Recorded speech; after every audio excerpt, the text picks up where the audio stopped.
안녕하세요. 한신대학교 석사과정 이정우 학생입니다. 음, 우선 촬영을 하면서 공부하는 건 처음이라 많이 부족하더라도 이해해 주시길 바랍니다.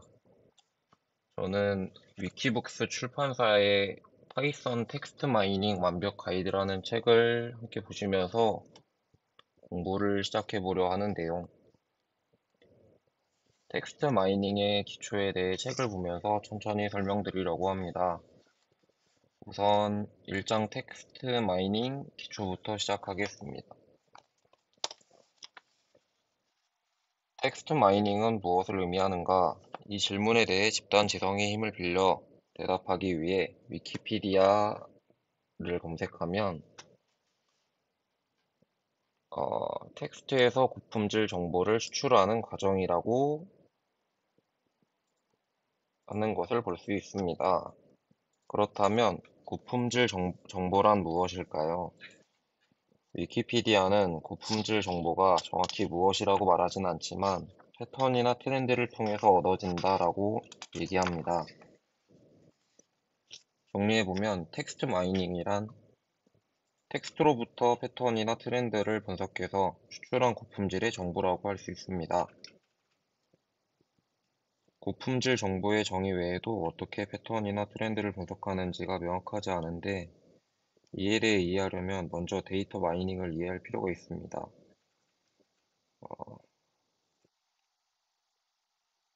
마티어스트가 2003년에 쓴 에세이 What is Text Mining에서는 텍스트 마이닝을 데이터 마이닝의 한 분야로 소개하며 데이터 마이닝을 대규모 데이터베이스에서 흥미로운 패턴을 찾는 방법론으로 설명합니다. 그리고 패턴의 한 예로 고객들이 물건을 구매하는 패턴, 즉 어떤 물건을 선택한 고객이 다른 물건을 함께 구매할 확률을 알아내서 그러한 패턴에 따라 물건을 진열하거나 쿠폰을 제시하는 사례를 듭니다. 다시 정리하자면 여기서 고품질의 정보라는 것은 어떠한 고객이 물건을 구매하는 숨어있는 패턴을 발견하고 이를 이용해 어떤 사건, 즉 고객이 특정 물건을 구매하는 사건을 예측하고자 하는 것으로 볼 수 있습니다. 즉 텍스트 마이닝은 텍스트에 숨어있는 패턴을 이용해서 어떤 사건을 예측하는 것으로 정리할 수 있습니다. 그렇다면 우리가 관심이 있는 흥미로운 사건은 어떤 것일까요? 데이터 마이닝의 사례는 뭔가 극적인 흥미로운 사건을 보여주고자 하는 것으로 보이지만 텍스트 마이닝의 직접적인 사건은 단순하고 평범합니다. 예를 들어 신문 기사를 읽고서 이 기사가 정치 기사인지 경제 기사인지 판별하는 것, 혹은 기업이 소비자로부터 받은 불만사항 관련 메일이 어떤 제품에 대한 내용을 담고 있는지 판별하는 것과 같이 단순한 일입니다. 다만 이러한 일을 통해서 더 흥미로운 내용을 찾아내는 것은 텍스트 마이닝을 수행하는 사람의 능력에 달려 있습니다. 다시 위키피디아로 돌아와서 그럼 어떻게 이런 패턴을 찾을 수 있는가라는 질문에 대해 통계적 패턴 학습이라는 답을 볼 수 있는데 최근 가장 주목을 많이 받은 머신러닝이 이에 해당한다고 볼 수 있습니다. 그러나 머신러닝은 대부분 정형적인 데이터를 대상으로 하는 방법론이므로 비정형적인 텍스트에 대해 바로 적용할 수는 없습니다. 그렇다면 머신러닝을 하기 위해 어떤 작업을 먼저 해야 하는 것일까요? 바로 비정형 텍스트 데이터를 정형화하는 작업이 필요합니다. 여기에 다양한 자연어 처리 기법이 활용됩니다. 다시 정리를 해보면 자연어 처리 기법을 이용해 텍스트를 정형화된 데이터로 변환하고 머신러닝 기법을 적용해 우리가 관심이 있는 어떤 사건을 예측하고자 하는 방법론으로 이야기 드릴 수 있습니다. 이 정의에서 몇 발을 더 내디어 보면 텍스트로부터 변환된 정형화된 데이터는 어떤 형태를 말하는 것일까요? 대부분의 경우 이 데이터는 일정한 길이의 벡터를 말합니다. 일정하다는 말은 주어진 텍스트에 따라 늘거나 줄지 않고 항상 같은 길이로 변환된다는 뜻입니다. 벡터는 여러분이 알고 있는 그 벡터로 기하학적인 정의를 배제하고 여기서 필요한 부분만 얘기를 드리자면 하나의 값이 아니라 차원의 수만큼의 여러 개의 값으로 구성됐음을 의미합니다. 예를 들어 텍스트 마이닝의 정의와 같은 텍스트가 있다고 할 때 이것을 3, 7, 4, 2, 5와 같은 파이썬 리스트의 형태로 변환한 것을 정형화한다고 말할 수 있습니다. 이렇게 되면 연속형 변수가 5개의 문제가 되어 대부분의 머신러닝 방법론을 적용할 수 있고 3, 7, 4, 2, 5를 입력받아 어떤 사건을 예측하는 학습 문제를 풀면 됩니다. 이와 같이 주어진 텍스트를 일정한 길이의 벡터로 변환하는 것을 임베딩이라고 합니다.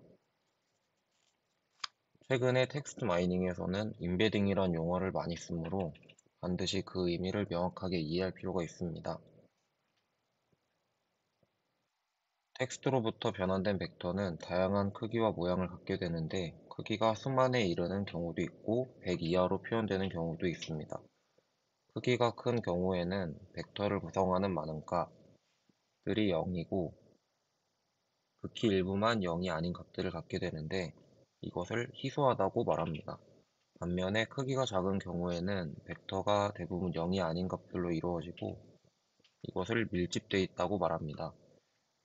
희소한 벡터로 표현할지 밀집된 벡터로 표현할지는 사용할 머신러닝 방법론과 밀접한 관계가 있는데 이에 대해서는 추후 실습을 하면서 자세히 알아보겠습니다.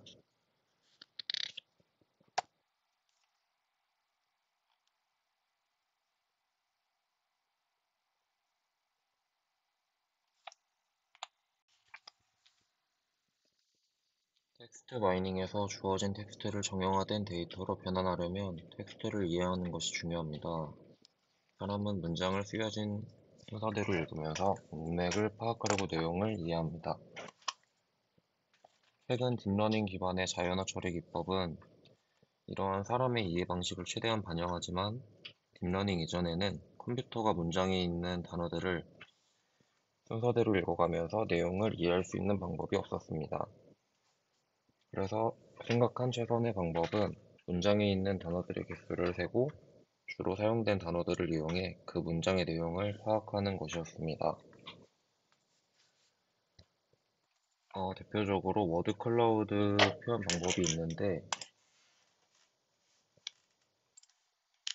이런 식으로 키워드를 좀 크게 표현을 하는 방법이 있습니다. 문서를 사용된 단어들의 빈도로 표현하는 것입니다. 이 과정에서 단어들이 텍스트에 나타낸 순서에 대한 정보는 사라지고 사람이 문장을 이해할 때 가장 중요하게 생각하는 문맥에 대한 정보도 사라집니다. 대신 단어에 대한 통계만이 남게 되는데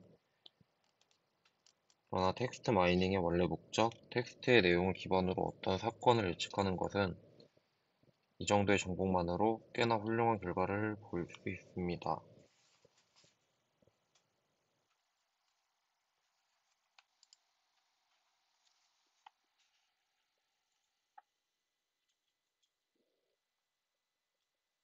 텍스트 마이닝에 필요한 지식과 도구를 말씀드리겠습니다. 텍스트 마이닝은 자연어 처리, 데이터 분석 및 시각화, 통계학, 머신러닝, 딥러닝 등 다양한 학문의 결합체라고 할 수 있습니다. 이것이 처음 텍스트 마이닝을 배우는 사람들이 많은 어려움을 겪게 되는 이유입니다. 그중 첫 번째로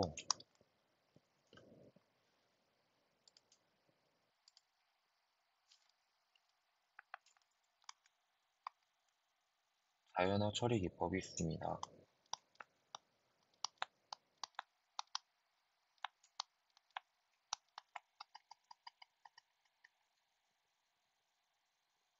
자연어 처리는 컴퓨터를 이용해 사람의 자연어를 분석하고 처리하는 기술로 요약됩니다. 사실 자연어 처리를 넓게 보면 자연어 이해를 비롯해 자연어를 다루는 모든 기술을 의미하므로 텍스트 마이닝의 개념을 포함한다고 볼 수 있습니다.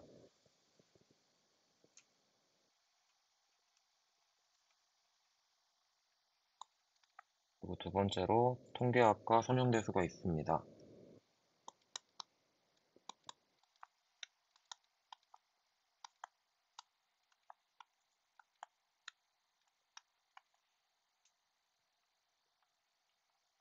설명한 바와 같이 텍스트로부터 고품질의 정보를 추출하는 데 다양한 통계적 분석 방법이 쓰입니다.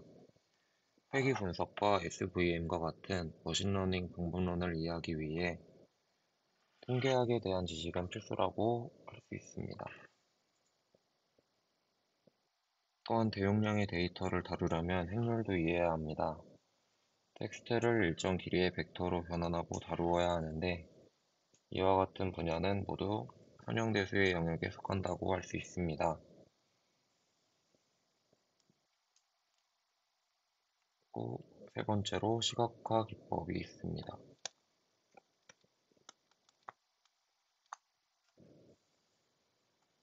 시각화는 전달하고자 하는 내용을 한눈에 쉽게 이해시키려고 사용합니다. 텍스트 마이닝과 관련해서는 막대 그래프와 워드 클라우드와 같은 기법이 가장 많이 사용됩니다. 그리고 네 번째로 머신러닝입니다.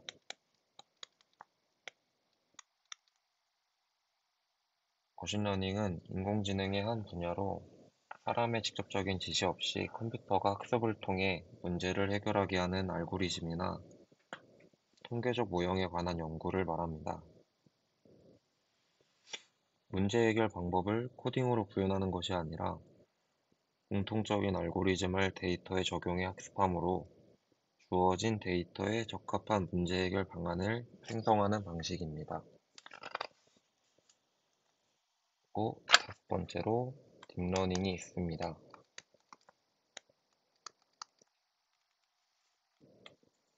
딥러닝은 머신러닝의 한 분류에 속하는 인공신경망에서 은닉층을 깊게 쌓은 신경망 구조를 활용해 학습하는 알고리즘을 말합니다.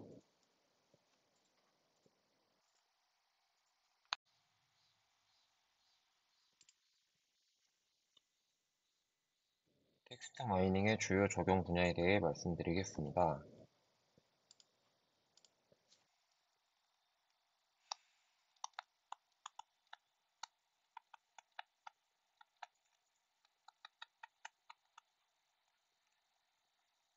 첫 번째로 문서 분류가 있습니다.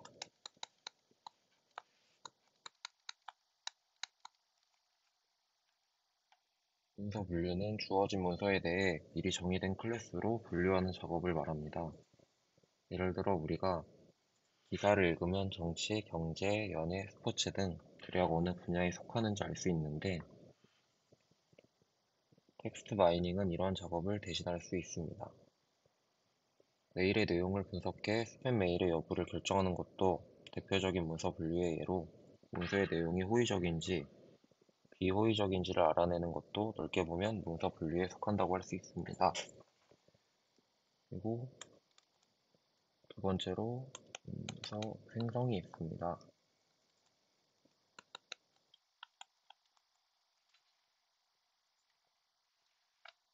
이것은 사람이 쓴 것과 유사한 문장을 만들어내는 작업을 의미합니다.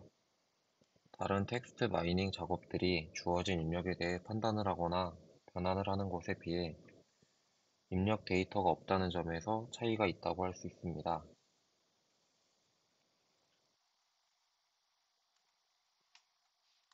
세 번째로 문서 요약이 있습니다.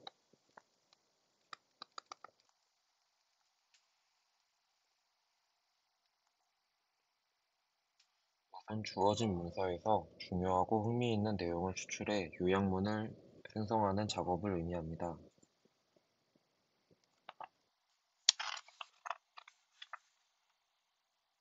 세 번째로 질의응답이 있습니다.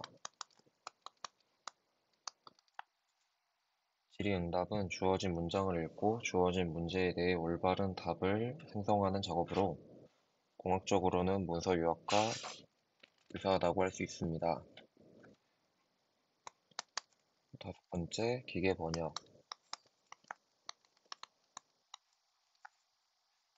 한 언어로 작성된 문서를 다른 언어로 번역하는 것은 두 언어를 모두 아는 사람에게도 쉽지 않은 작업입니다.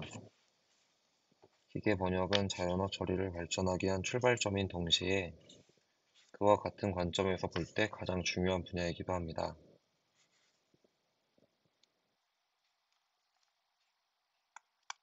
여섯 번째로 토픽 모델링이 있습니다.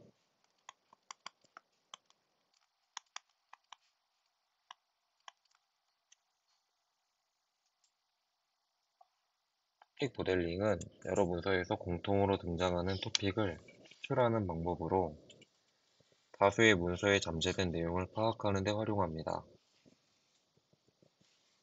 예를 들어 특정인의 연설문을 분석해 다수의 연설문에 내재한 다양한 토픽을 파악하고 각 토픽이 한 문서에서 어느 정도의 비중을 차지하는지와 같은 정보를 분석할 수 있습니다.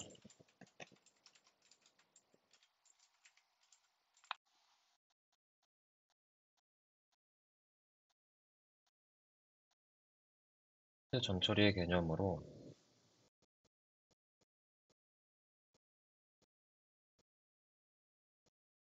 인공지능의 하위 분야로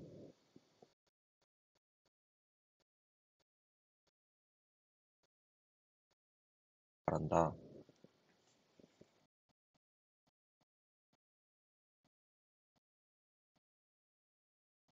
구글 번역기로 번역하고 살짝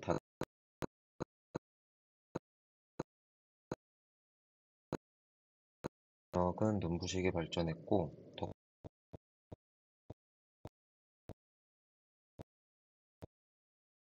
같은 기계 번역도 자연어 처리에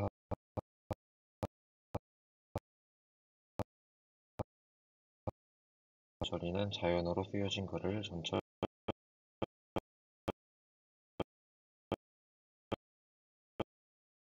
변환하는 단계.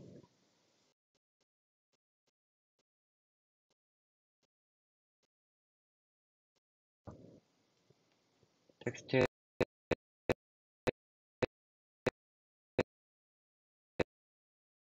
가 다를 수 있는 형태로 변환하는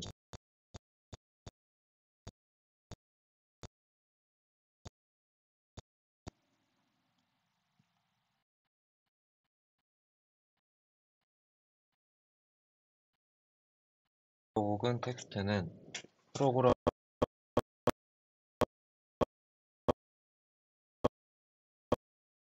기호의 순차 수열로 정의되는데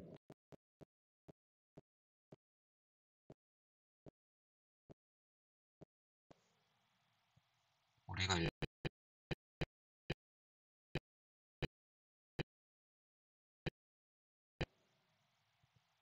각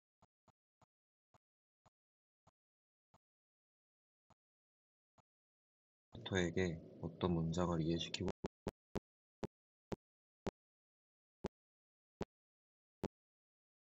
난 후에 이 단어들을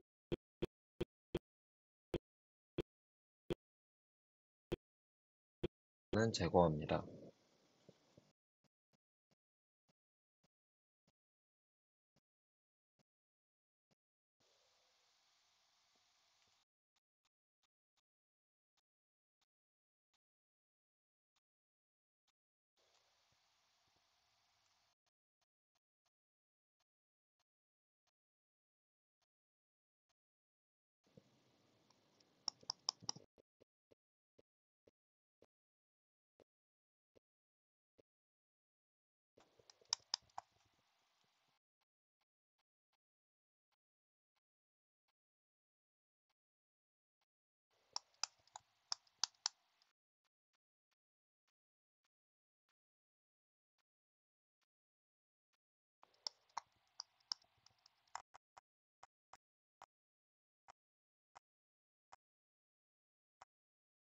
계절이 지나가는 하늘에는 가을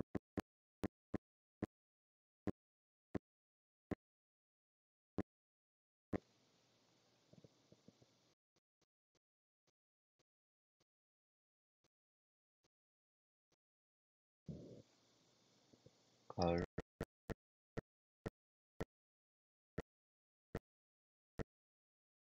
전처리해두면 향후에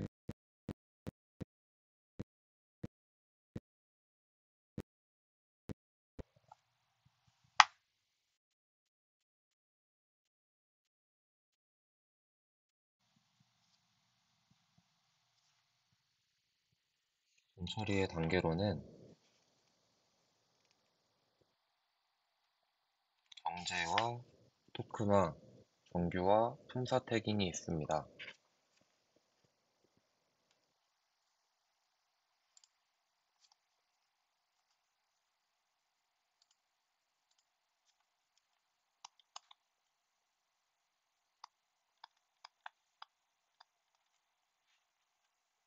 정제는 불필요한 노이즈를 제거하는 작업을 말합니다.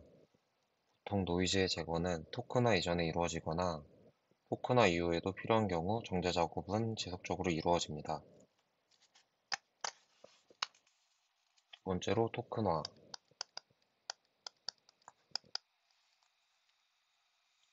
주어진 텍스트를 원하는 단위로 나누는 작업을 말합니다.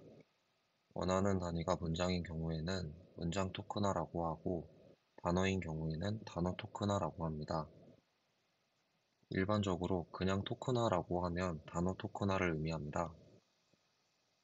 반드시 필요하다면 최소 단위의 토큰은 꼭 단어가 아니어도 됩니다. 최근 딥러닝 기법에서는 더 높은 성능을 위해서 단어보다 더 작은 단위의 토큰화를 하는 경우도 있고, 지금은 단어를 토큰으로 생각하는 편이 이해하기 쉬울 것입니다. 세 번째로 정규화. 같은 의미를 가진 동일한 단어임에도 불구하고 다른 형태로 쓰여진 단어들을 통일시켜서 표준 단어로 만드는 작업을 말합니다. 예를 들어 고가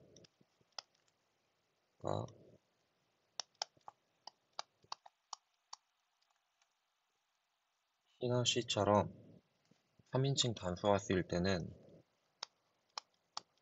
고즈가 되는데 고와 고즈를 같은 단어로 봐야 할 때도 있습니다.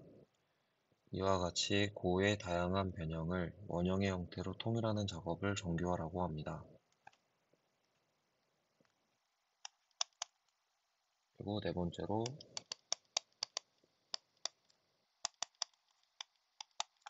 품사 태깅이 있습니다. 품사는 단어를 문법적인 기능에 따라 분류한 것을 말하며 명사, 대명사, 동사, 형용사 등이 있습니다. 품사 태깅은 앞서 토큰화한 단어에 대해 품사를 파악해 부착하는 것을 의미합니다.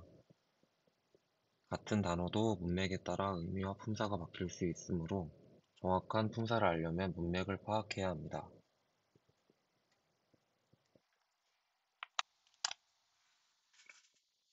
바로 토큰화에 대해 실습을 진행하려고 하는데요. 저는 NLTK 패키지로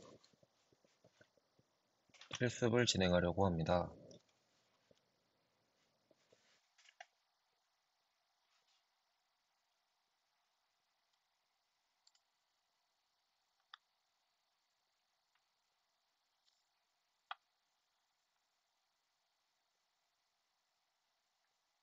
필요한 NLTK 라이브러리를 다운로드 해놨고 이후에 문장 토큰화를 진행을 해보았습니다.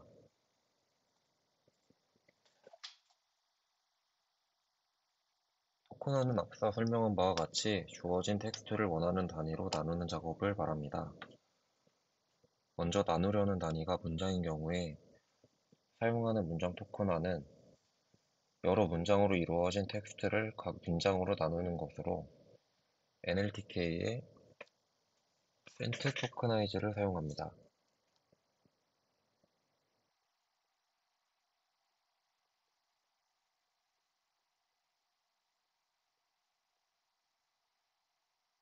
Hello everyone 끊고 It's good to see you.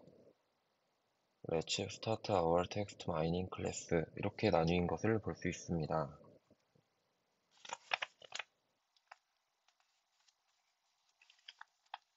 이 예시에서는 대상이 되는 텍스트를 파라에 저장하고 센트 토크나이즈를 임포트한 후 센트 토크나이즈에서 파라를 인수로 주고 실행한 결과를 출력했습니다.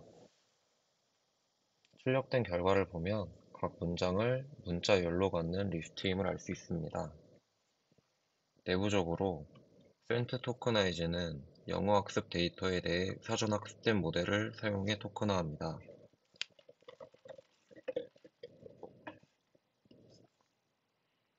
다른 언어에 대해 문장 토큰화를 하려면 다음과 같이 사전 학습된 모델을 지정해 불러올 수도 있습니다. 밑에는 프랑스어를 학습한 모델을 사용하는 예시입니다.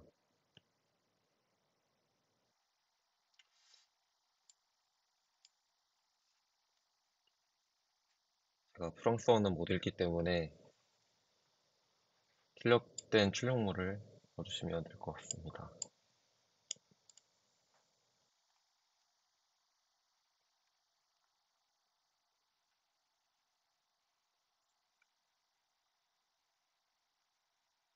그리고 밑에는 제가 좋아하는 한글인데요. NLTK에는 아직 한글에 대해 사전 학습된 모델은 없습니다.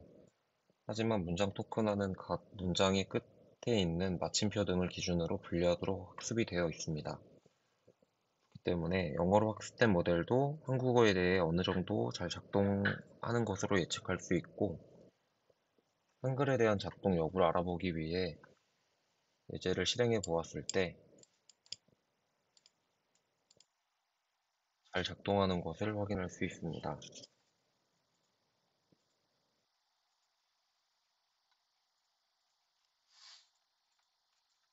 그리고 단어 토큰화.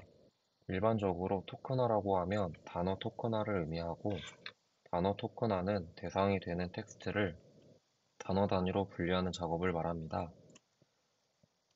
NLTK에서는 워드 토크나이즈로 단어 토큰화를 할 수 있습니다. 단어 토큰화를 하려고 반드시 문장 토큰화를 수행할 필요는 없습니다. 문장 단위의 분석이 필요할 때만 문장 토큰화를 하면 됩니다.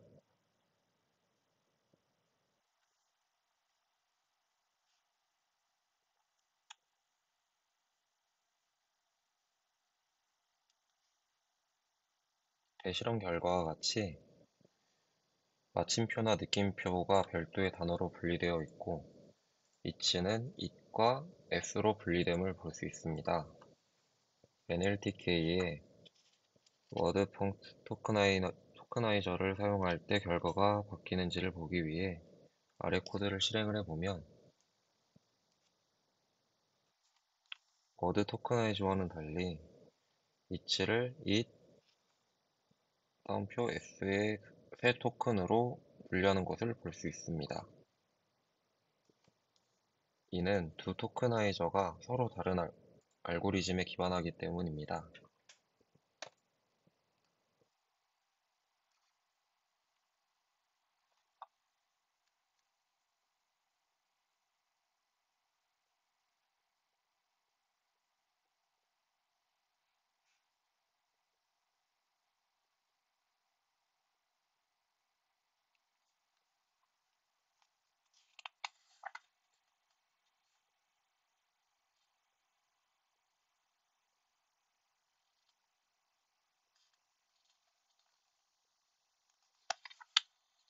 밑에 실험 결과로 영어를 기준으로 설명할 때는 단어 토큰화를 단어 단위로 분류한다고 설명할 수 있으나, 한글을 기준으로 할 때에는 이 설명이 명확하지 않게 느껴집니다.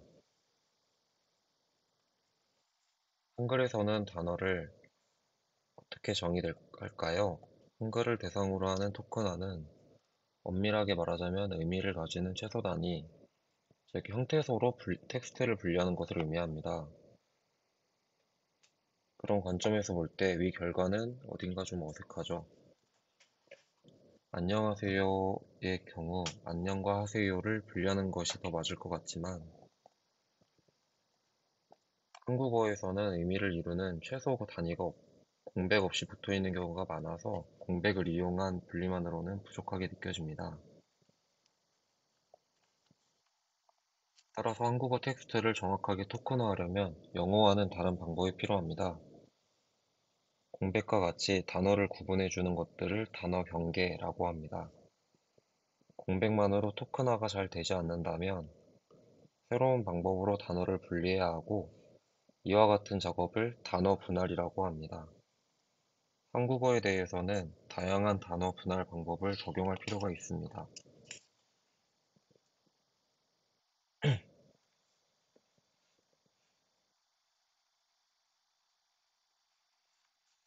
그리고 정규 표현식을 이용한 토큰화입니다. NLTK가 제공하는 함수를 이용해 토큰화를 하면 간편하다는 장점이 있으나, 한편으로는 내가 원하는 대로 세밀하게 토큰화하기 어렵다는 단점도 있습니다. 이때 정규 표현식을 이용하면 NLTK를 쓰지 않고도 다양한 조건에 따라 토큰화할 수 있습니다. 다만 정규 표현식을 익혀야 한다는 부담은 있습니다. 정규 표현식은 EJAX 혹은 EJAX-XP, EJAX-P네요. 라고 줄여서 표현되며 문자열에 대해 원하는 검색 패턴을 지정하는 방법입니다. 이 패턴은 보통 문자열을 검색하고 치환하는 데 사용됩니다.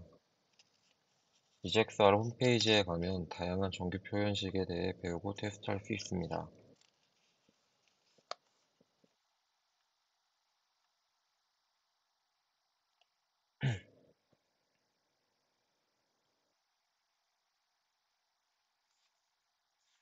아래는 해당하는 예시 출력 결과입니다.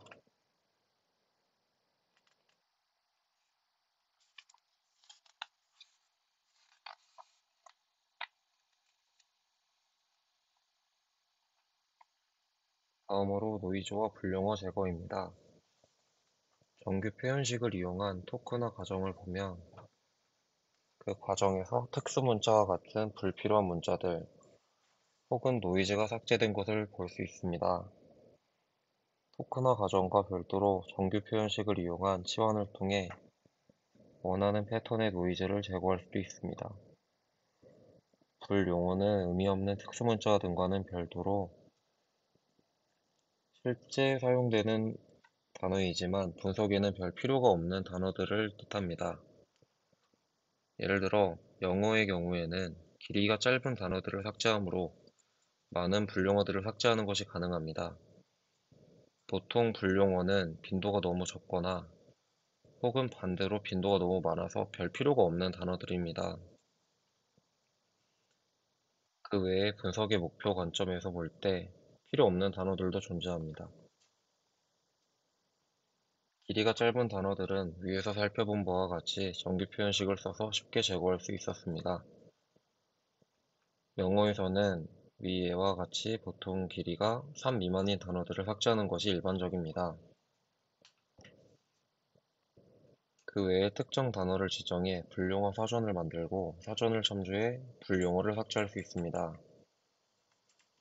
NLTK에서는 스탑워즈라는 라이브러리를 이용해 언어별 불용어 사전을 제공합니다.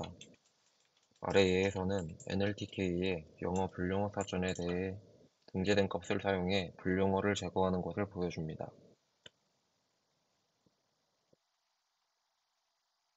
우선 출력된 결과물이고요. Sorry, Go, Movie, Yesterday의 출력물이 있는데 이 결과를 보면 I, couldn't, to가 제거된 것을 볼 수 있습니다. 즉, 이 세 단어는 NLTK가 제공하는 영어 불용어 사전에 포함되어 있다는 것을 의미합니다.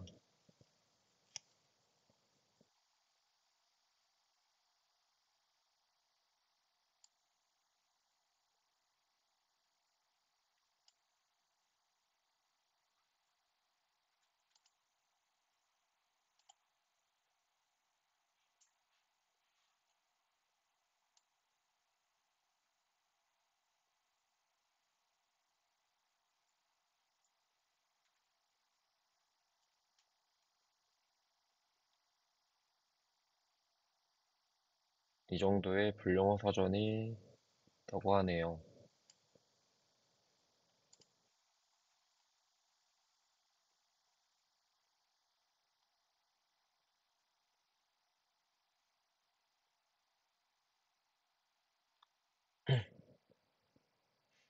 불용어 사전을 이용한 불용어 제거 방법을 이해했다면 자신만의 불용어 사전을 만들어서 불용어를 쉽게 제거할 수 있습니다.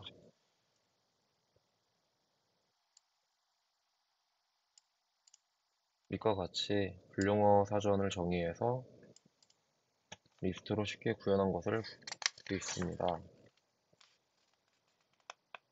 그리고 다음으로 정규화 파트입니다. 정규화는 같은 의미를 가진 동일한 단어이면서 다른 형태로 쓰여진 단어들을 통일해 표준 단어로 만드는 작업을 말합니다. 예를 들어 아까 설명드렸다시피 고가, he, she 같은 3인칭 단수가 쓰일 때는 거즈가 되는데 필요에 따라 고와 거즈를 같은 단어로 취급해야 할 때가 있습니다. 이와 같이 고의 다양한 변형을 원형의 형태로 통일하는 작업을 정교화라고 합니다. 한글의 경우 조금 더 복잡한데요. 가다라는 기본형이 간다, 갔다, 가는 중이다, 가려고 한다 등으로 변화되는 예를 들 수 있습니다. 딱 봐도 영어에 비해 어렵죠. 정교화는 방법에 따라 어간 추출과 표제어 추출로 나뉩니다. 첫 번째로 어간 추출. 어간 추출이란 어형이 변형된 단어로부터 접사 등을 제거하고 그 단어의 어간을 분리해내는 작업을 말합니다. 그러나 이렇게 잘 정의된 설명을 들어도 언어학에 대해 잘 알지 못하는 보통 사람은 그 의미를 이해하기가 쉽지 않죠. 그 이유는 어형, 접사, 어간 등의 단어들이 전혀 익숙하지 않기 때문입니다. 언어학과 관련된 이러한 단어들은 서로 설명이 얽혀 있어서 한 번에 하나씩 이해하는 것도 쉽지가 않습니다. 어형은 단어의 형태를 의미하고 어간은 어형 변화에서 변화하지 않는 부분을 말합니다. 음, 다른 말로 어간은 용언에 바뀌지 않는 부분이고 어미는 바뀌는 부분입니다. 여기서 용언이라는 새로운 단어가 등장하기 때문에 꼬리에 꼬리를 물고 새로운 단어들을 이해해야 합니다.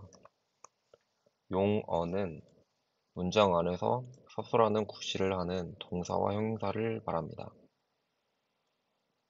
예를 들어 우리말에서 명사는 그 형태가 바뀌는 경우가 잘 없으나 동사와 형용사는 시간에 따라 혹은 다른 이유로 모양이 바뀌게 됩니다. 간다, 같다는 시간에 따라 바뀐 예이고 작다, 작고, 작으니는 시간 외에 다른 이유로 바뀐 예입니다. 간다의 경우는 가가 바뀌지 않는 부분이고 작다는 작이 바뀌지 않는 부분입니다. 즉, 바뀌지 않는 가, 작과 같은 부분을 어간이라고 하고 그 외에 나머지 바뀌는 부분을 어미라고 합니다.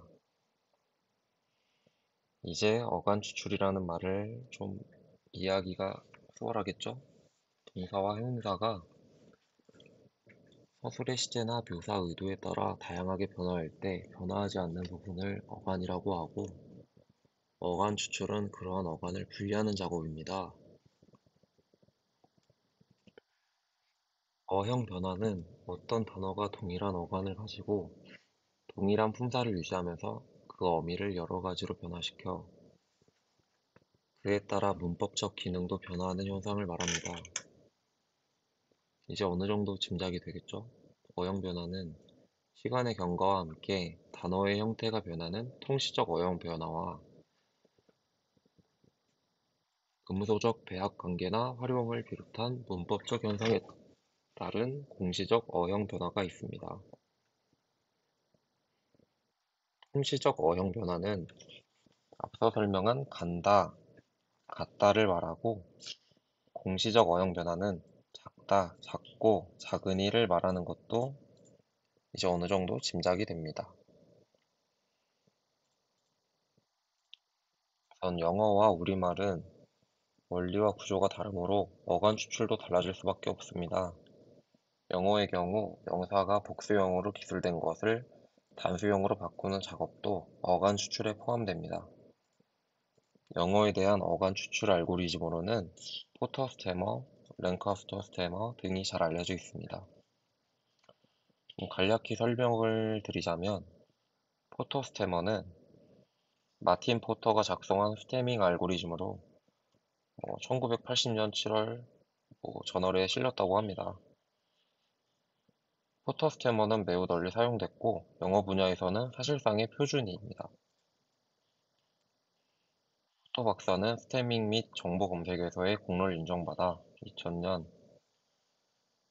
상을 받았다고 합니다. 좋겠네요.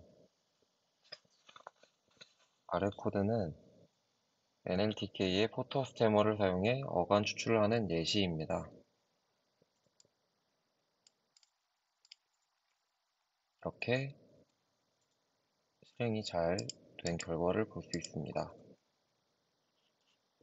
이 예시를 보면 쿠커리의 어간으로 쿡캐리를 제시하는데 이는 뒤에 y를 i로 대체하는 규칙에 따라 생성된 것으로 사전에 있는 단어는 아닙니다. 이와 같이 스테머 알고리즘은 단어가 변형되는 규칙을 이용해 원형을 찾으므로 그 결과가 항상 사전에 있는 올바른 단어가 되지는 않습니다. 중요한 것은 포터 스테머를 쓰면 모든 단어가 같은 규칙에 따라 변환된다는 것입니다. 즉, 변환된 단어가 올바른 단어가 아니더라도 동일한 형태로 변환됐으므로 분석의 의도를 충족시킬 수 있습니다. 처음 스테머를 사용하면 예상하지 않은 결과가 나오는 것을 당황하고 이렇게 허술하게 분석해도 되는 게 말이 되나 싶지만 하다 보면 최종 단계까지의 과정과 원리를 잘 이해하면 왜 이렇게 해도 되는지를 알게 됩니다.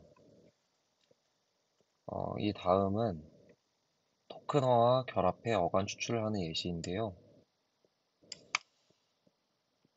이렇게 실행 결과가 나옵니다. 우선 위 결과를 보면 각 단어들에 대해 어떻게 어간 추출이 됐는지 확인할 수 있는데 예를 들어 everyone은 everyon이 되고 mine인 같은 경우에는 mine으로 추출이 된 것을 확인할 수 있습니다.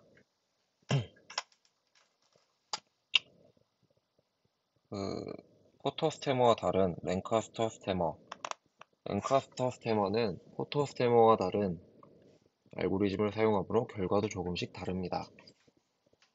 어떤 스테머를 선택할지는 둘 다 수행해서 최종 결과를 비교해보면 결정할 수 있습니다. 분석의 목적이나 대상에 따라 더 좋은 성능을 보이는 스테머가 달라질 수 있기 때문에 상황에 따라 선택을 해서 사용을 하면 됩니다. 아래 코드는 랭카스터 스테머의 결과를 보여주는데요.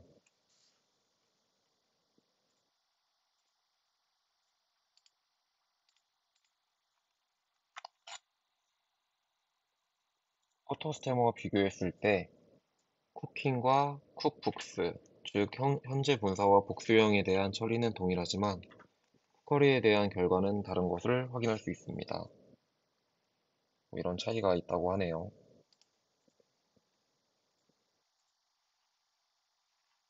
그리고 다음으로 표제어 추출입니다. 표제어 추출은 레마로 변환한다는 뜻이고 레마는 우리말로 단어의 기본형으로 번역됩니다. 표제어 추출은 주어진 단어를 기본형으로 변환하는 것을 의미하고 이렇게 들으면 어간 추출과의 차이를 알기 어렵습니다. 어간과 단어의 기본형의 차이는 사전에 나오는 단어인지 아닌지의 차이로 구분할 수 있습니다. 예를 들어 작다의 어간은 작인데 사전에 작이 나오기는 하지만 작다의 의미가 아닌 다른 의미로 나옵니다. 즉, 작은 언어학적인 관점에서 추출된 어간이지 사전에 나오는 독립된 의미를 갖는 단어는 아닙니다. 포터 스테머와 같은 스테머도 이런 어간을 형태적으로 분리해내는 것이지 사전적인 의미를 분석해서 어간을 추출한 것은 아닙니다. 따라서 스테밍을 한 결과가 사전에 없는 단어라고 해서 당황하실 필요는 없습니다.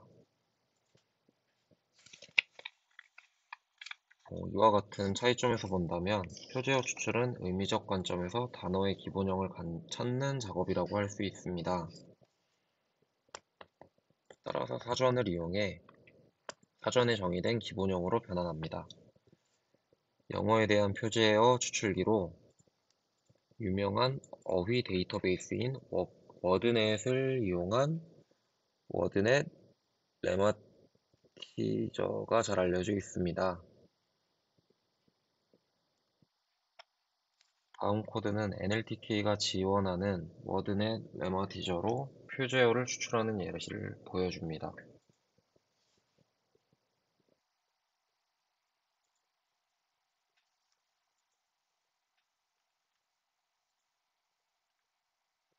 확인을 해보시면 스테머와는 다른 결과를 볼 수 있죠.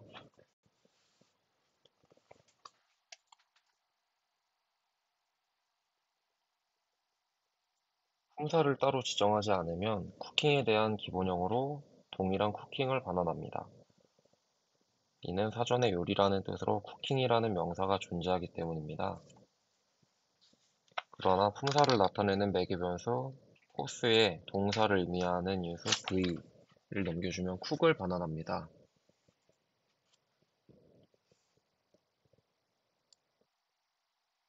여기에 해당하는 과정입니다. 동사인 경우에는 쿠킹을 기본형인 쿡의 현재 분사로 보기 때문에 이렇게 출력이 되고, 커리에 대해서도 사전에 있는 본래의 커리를 그대로 반환하게 됩니다.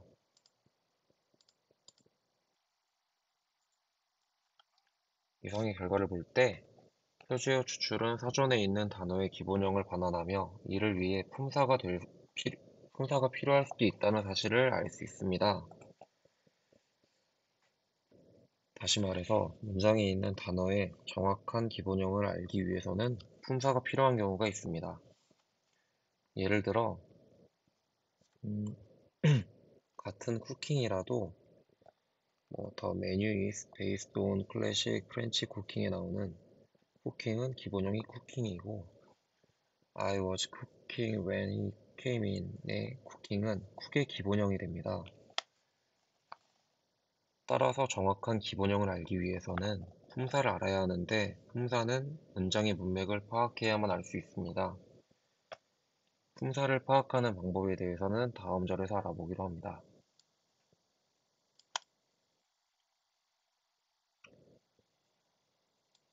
아래와 같은 결과를 확인해 보시면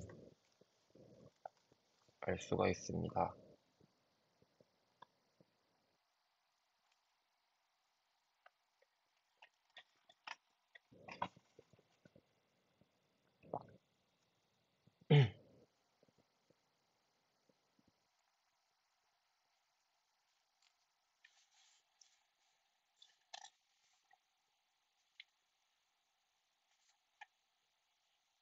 그리고 품사 태깅입니다.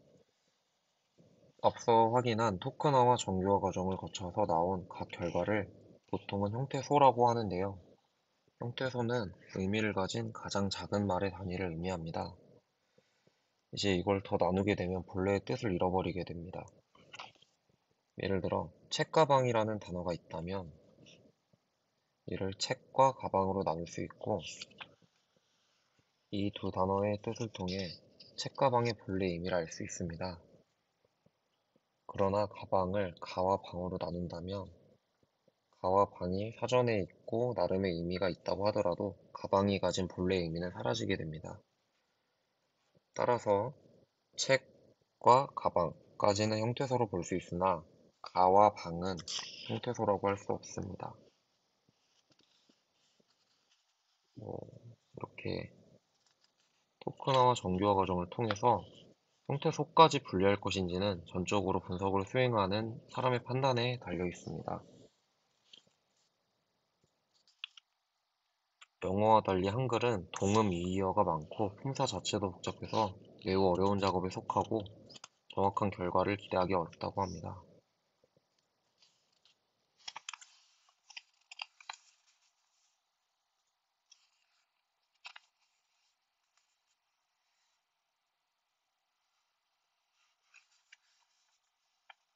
아래는 관련 태그로 품사 태깅을 한 결과들입니다. 여러 가지 태그들이 있는데요.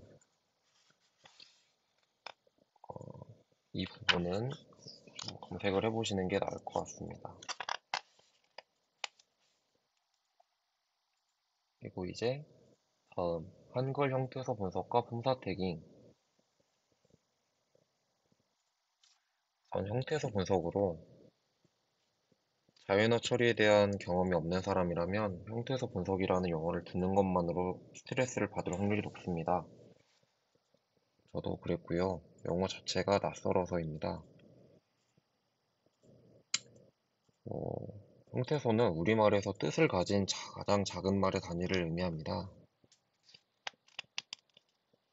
음, 우리말에서는 여러 형태소가 합쳐져 하나의 어절이 되는 경우가 많아 공백을 기준으로 분리할 수 없다는 문제가 있습니다. 여기서 어절은 또 무엇일까요? 어절이란 먼저 음절, 형태소, 단어, 어절을 순서대로 이해할 필요가 있는데 음절은 하나의 종합된 음의 느낌을 주는 말소리의 단위입니다.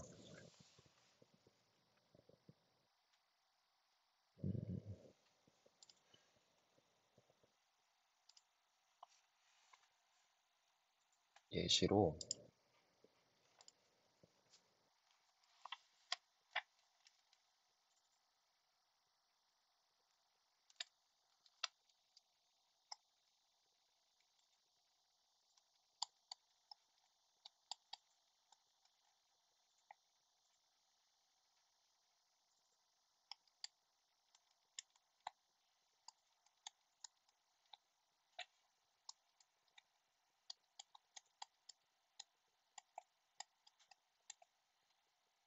하늘이 참 높고 푸르다 라는 문장이 있을 때 이를 음절 단위로 분리하게 되면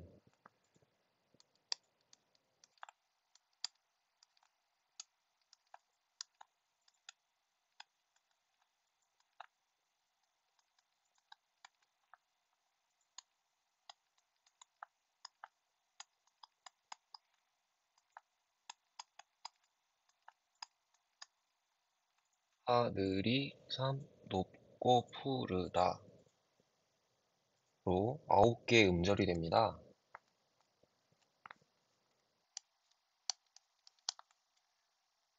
문장을 한 글자씩 분리한 것과 음절을 다르다는 것에 유의를 해야 합니다. 음절의 다음 단위는 형태소입니다. 형태소는 앞서 설명 바와 같이 뜻을 가진 가장 작은 말의 단위입니다. 따라서 하늘이 참 높고 푸르다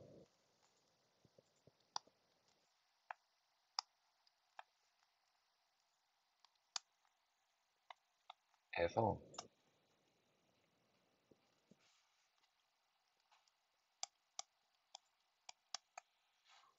하늘, 이, 참,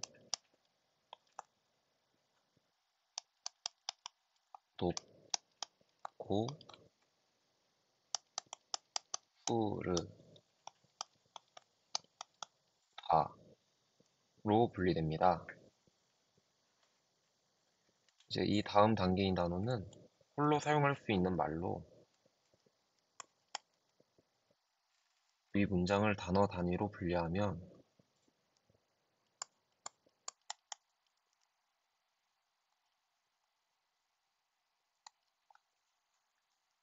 하늘, 이, 참, 높고 푸르다가 됩니다. 어절은 문장을 구성하는 각각의 마디로 띄어쓰기의 단위입니다. 즉, 어절 단위로 분리하면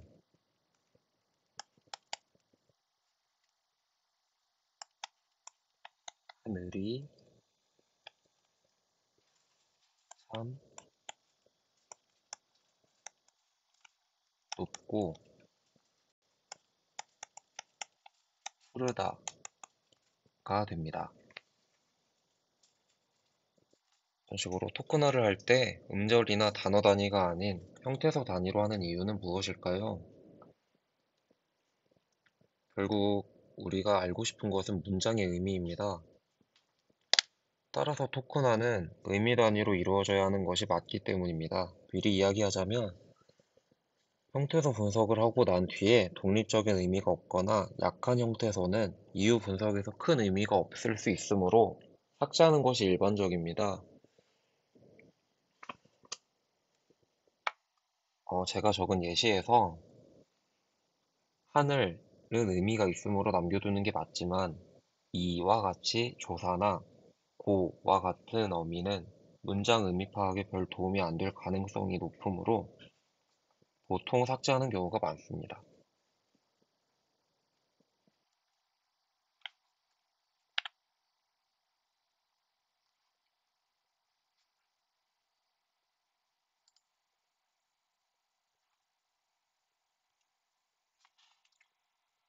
그리고 품사 태깅. 한국어의 품사 체계는 당연히 영어와는 차이가 있습니다. 그러나 공통되는 부분이 많으므로 앞서 설명한 품사에 대한 설명으로 충분히 이해할 수 있습니다. 가장 큰 차이는 조사에서 드러납니다. 영어에는 직접적으로 조사가 없고 이와 비슷한 기능을 하는 전치사와 비동사가 있을 수 있으나 분명한 차이가 있습니다. 영어는 명사, 대명사, 형용사, 동사, 부사, 전치사, 접속사, 감탄사의 팔품사로 구성된 반면에 우리말은 전치사와 접속사가 없습니다. 구품사로 이루어지는데요. 이러한 체계를 잘 알면 당연히 도움이 되겠지만 텍스트 마이닝을 하기 위해서 반드시 알아야 할 지식까지는 아닙니다. 이제 한글 형태소 분석과 품사 태깅 파트인데요. 그렇다면 NLTK로 한국어 문서에 대해서도 품사 태깅이 가능할까요? 이미 눈치채셨겠지만 당연히 안 된다고 합니다. 품사 태깅에 앞서 토큰화도 제대로 할 수가 없고 밑에 예시를 봐주시면 어, 정희성 시인의 희망공부라는 시입니다.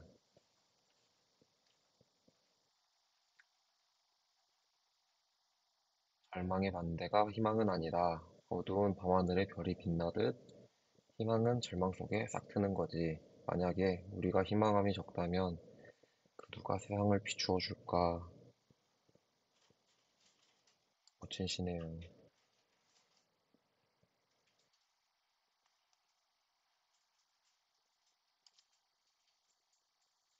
이제 토큰을 분리한 결과인데요. 이제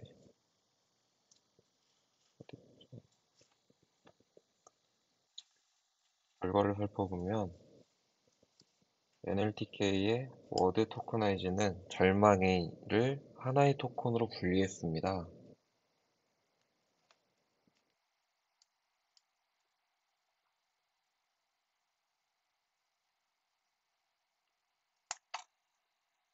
절망의는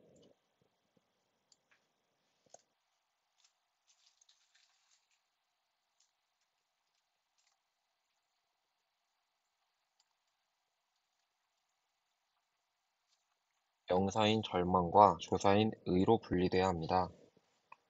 반대가와 희망은 또 마찬가지입니다. 따라서 애초에 품사 태깅이 제대로 될 수 없는 상황이고 NLTK는 품사 태깅의 결과로 절망의 토큰에 JJ, 즉 형용사를 부착했으나 당연히 옳지가 않습니다. 따라서 결론은 NLTK 대신 한국어를 제대로 토큰화하고 품사 태깅할 수 있는 다른 라이브러리를 사용해야 하는 것입니다. 그래서 파이썬에서 사용할 수 있는 대표적인 형태소 분석 및 품사 태깅 라이브러리는 CoNLPy입니다.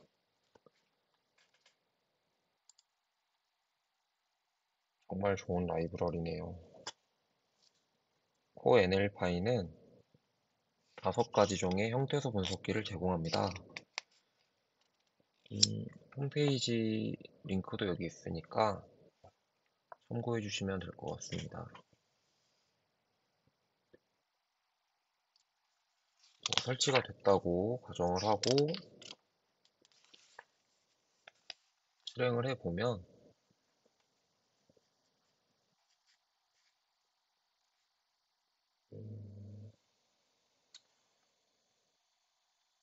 네, 아래와 같이 형태소 분석 결과 혹은 품사 태깅 결과를 명확하게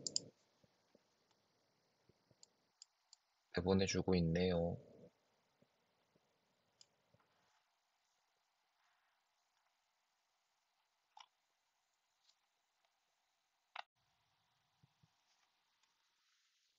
이제 그래프와 워드 클라우드 챕터는 다음 시간에 계속해서 진행하도록 하겠습니다. 감사합니다.